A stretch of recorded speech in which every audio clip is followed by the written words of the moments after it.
Hi, I'm Giacomo Marchesi, I'm Danny Taylor. My name is Athena. I work with Danny and Giacomo as a coach. and today I'm going to talk to you about self-care.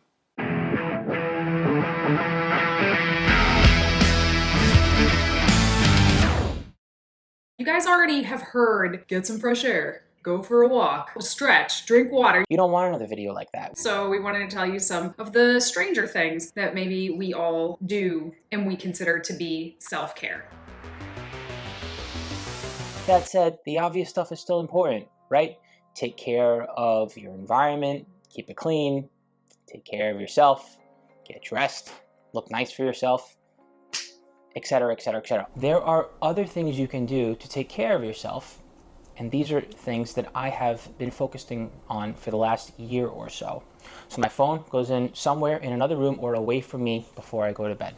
Simple as that. And even if I need it in the bedroom, at this point, I'm so well trained to not use my phone in bed that I just don't. This gives me a chance to decompress. That is a big one. Like, honestly, you'd be surprised how much that will help you get a better night's sleep, a more restful sleep. Block blue light. As silly as that sounds, it's scientifically proven. Certain light, when you take in too much of it, it just keeps you awake. So I make every effort to lessen my blue light exposure before I go to bed. It's that simple. But I also want to take care of these peepers, so all day long I wear blue light blocking glasses while I work. This is how I navigate a tech-heavy world that you are always plugged into, whether you like it or not. What I enjoy doing is taking day naps. That's not lazy. Now, the studies show that you can get some REM sleep in if you're sleeping for like longer than 25 minutes. But me personally, I find that hard to come by, and I also find that unproductive for me. In other words, maybe it works for you. Maybe you can get some REM sleep during the day. But for me, once my body hits that point in time, even though it's restorative in some ways when you're doing that in the daytime, I find myself being less productive during the day. But I do find myself able to turn my brain off, turn my body off, and actually fall asleep for like 10, 15, 25 minutes, sometimes a little longer than that during the day if I really need it. I've trained myself with meditation sequences, and now I don't even need the meditation sequences. I just know how to put my body to sleep. Also, I give myself permission to fall asleep and to take a quick day nap. And that just helps me recover. It helps recharge my battery, essentially, so that when I am active and awake, I am that much more productive, focused, and I'm in a better mood for myself and for others. Another thing that I like to sprinkle in throughout the day is breath work. The type of breath work that calms down your parasympathetic part of your nervous system. What I do is I breathe out more than I breathe in. It's as simple as that. I breathe out more than I breathe in. There are tons of exercises that work. Me personally, I like to breathe in through my nose. I find that helps me. And I count. I'll take in like 4 breaths in, right? And then I'll cover and I'll use the other nostril and I'll let 8 breaths out. And then I just lengthen the amount of breaths that I'm breathing out. Well, the amount of time, I should say, the amount of whatever I'm counting. So in other words, if I'm breathing in for 10, I work up till I am breathing out for a count of 50. And then I breathe in and out through both of my nostrils, and then I breathe in and out through my mouth for a count of 50. And then I slow it down and I get back to like a normal in for 4, out for 4. There are all kinds of breathing exercises like this for your parasympathetic nervous system.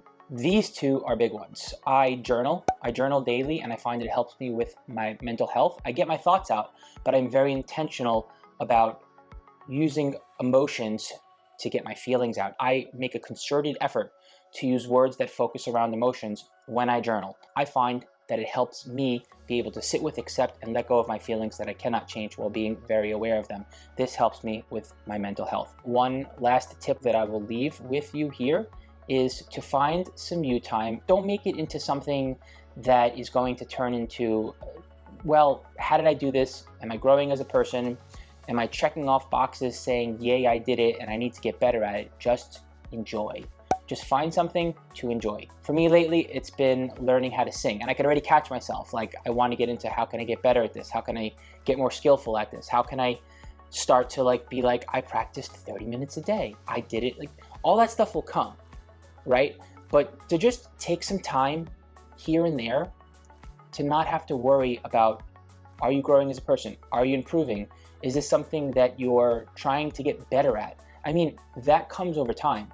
But just having little moments like that, whether it's just like going out to eat spontaneously or for a drink with your friend or whatever, or just driving and just enjoying the radio by yourself or with someone that you love, or just taking up a new hobby that has nothing to do with nothing you would ever think of, right? Just doing something for you outside of everything else that you love to do, and trying not to think about how you could get better at it, or did you do it or did you not do it? You know, again, as a health and fitness coach, it's hard for me to walk away from that kind of mindset and that kind of approach, but all the more reason to challenge myself to do just that.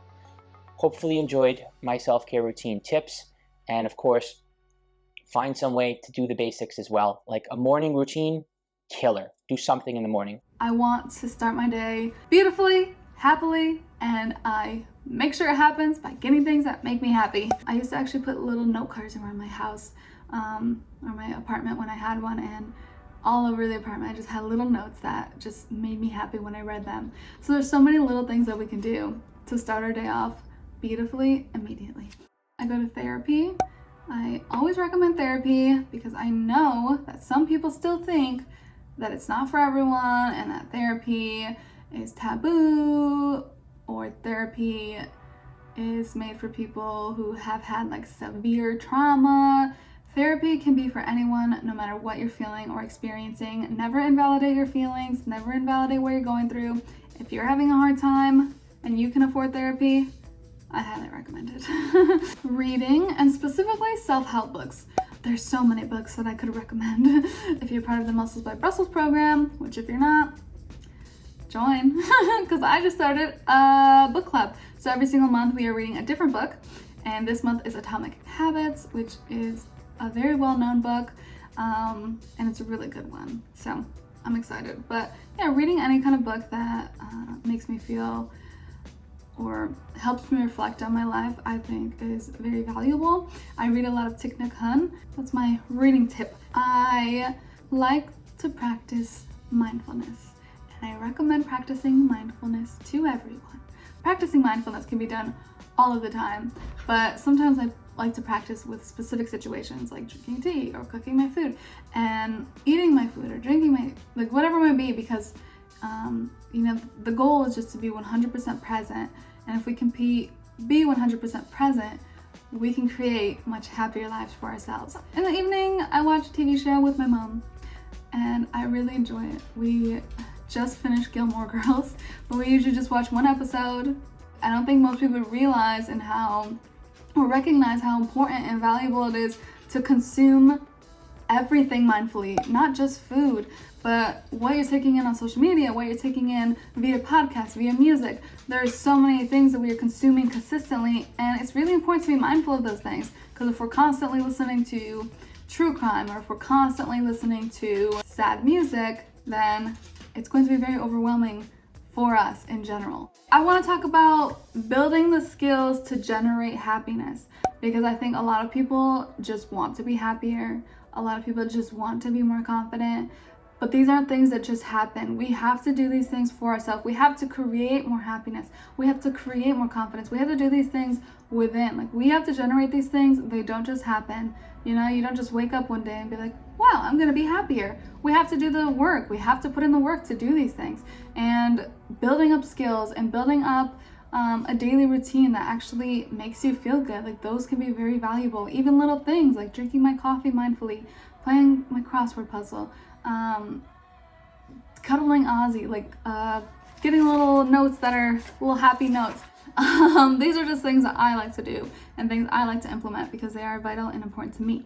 The self-care tips that I have today generally are ones that I utilize in particular when I'm in a little bit of a funk. If I'm feeling kind of down or like in a rut or I can't get out of it, these are some things that I do to really shake that up and help to move myself back in a positive direction. The first one I do is I indulge in nostalgia, like unabashedly. That is gonna look different for you than it might look for me, especially depending on when we grew up. But for me, this is watching old movies or television shows that I love, or like putting on a record from the 90s and just totally jamming out to it. For me, this brings up this kind of fun sense of maybe a time when life was a little bit more carefree, and it lets me, one, slip back into that a little bit for a minute, but also remember that that's who I am. Even though I've grown and I've changed, that's still me. I'm still the teenage girl that can fall asleep watching Buffy every single night and be thrilled about it, and, you know, kind of enjoy those. For me, it's the 90s. You guys know I'm obsessed with the 90s, but it's those 90s moments. Like, it really helps me just feel so much better. So it might, you know, sitting down and watching TV, for example, doesn't sound necessarily like the greatest form of self-care. And sometimes it's not. Sometimes you're just zoning out in front of the TV,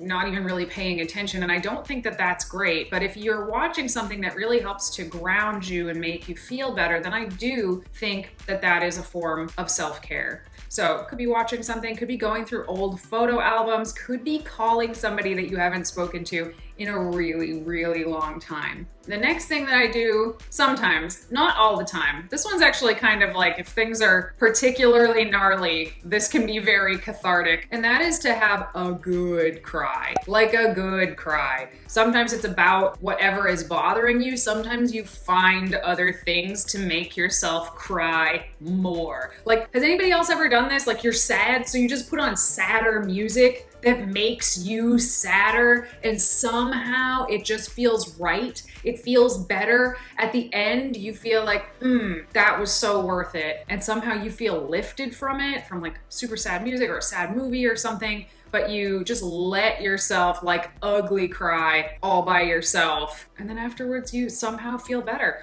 I think that a lot of times going through the days, we sort of have to, just to make it through most days, a lot of us have to at least temporarily sort of stuff down our emotions to get through the end of the day. Like, we can't all just have a breakdown every single time something is bothering us. None of us would ever get anything done.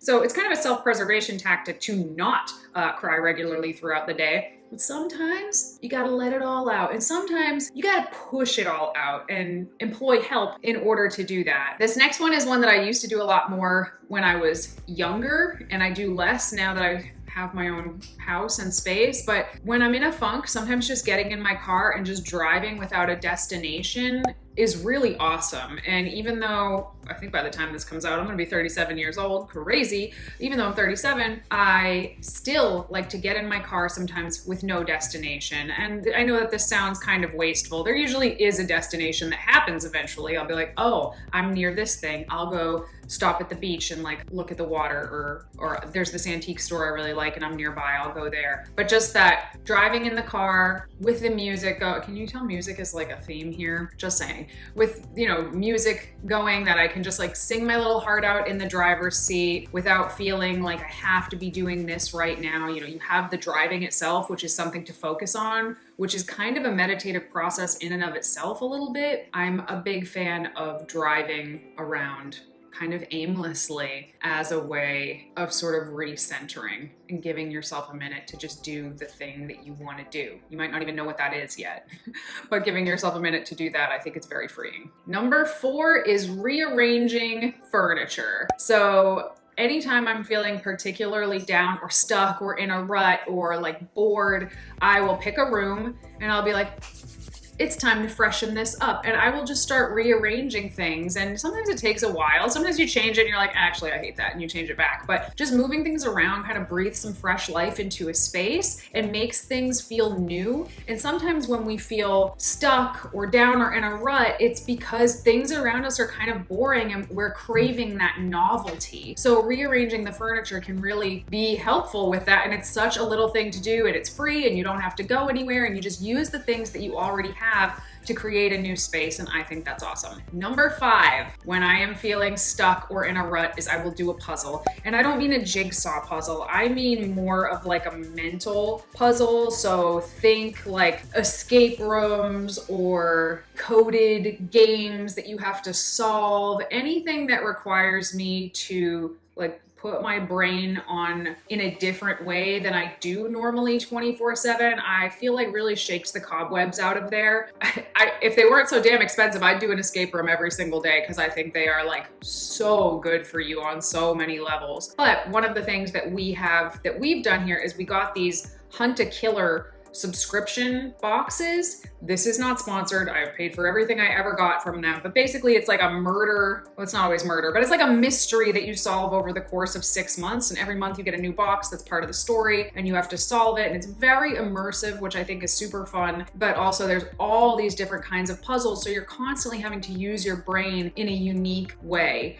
So I really like that. But I mean, it could be something like Wordle, that game that everybody was playing for a hot minute there, or a crossword puzzle, or just something that makes you have to think differently. I mean, for that moment, you're thinking very uniquely, but the hope is that when you come out of it, hopefully you're able to think of maybe the situation that's bumming you out a little bit differently with a slightly different perspective, using this sort of different lens that you have to use in order to solve these puzzles. But I think so often we think of self-care as these very simple things, stretching, drink water, or these very luxurious things, go get a massage, wear a face mask, take a bubble bath. And a lot of times self-care is much more boring than that, honestly. It's like, go see your doctors when you're supposed to, make sure your taxes are done on time.